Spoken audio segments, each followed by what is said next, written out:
Frauditor self-revokes probation and goes to jail. Fans of Carolina in Fort Worth were a little less than shocked as she announced that she purposely violated her parole and turned herself in on the warrant for violating her parole on Tuesday and has remained incarcerated since then. Carolina, real name Carolyn Rodriguez, had been serving 15 months probation for a recent conviction of interference with public duties. That conviction stemmed from an incident over the summer when she was slammed to the ground by Fort Worth police officer Matthew Kruger and hospitalized as she attempted to resist arrest. While initially sentenced to 30 days in jail, the judge let Rodriguez spend the weekend in jail before summoning her back to court and changing her sentence from 30 days in jail to 15 months probation with the condition that she needed to stay 25 feet away from police while recording.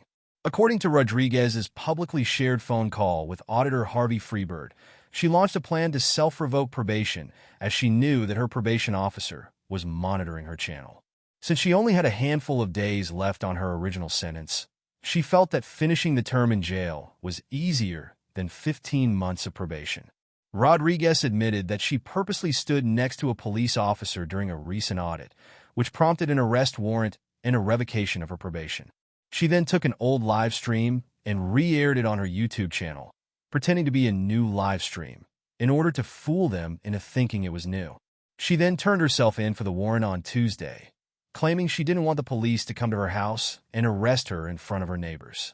A $2,000 bond was issued for Rodriguez, which she's told her friends, family, and supporters not to pay.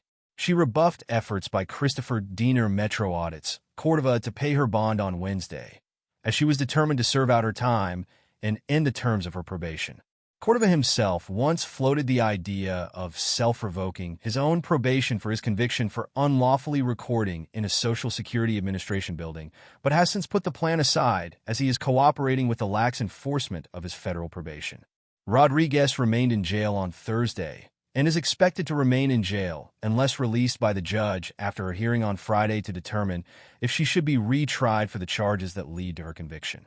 The YouTuber also indicated that she expected a large payout from the city of Fort Worth based on the firing of Officer Kruger that will fund the $20,000 she claims she needs to fund the appeal.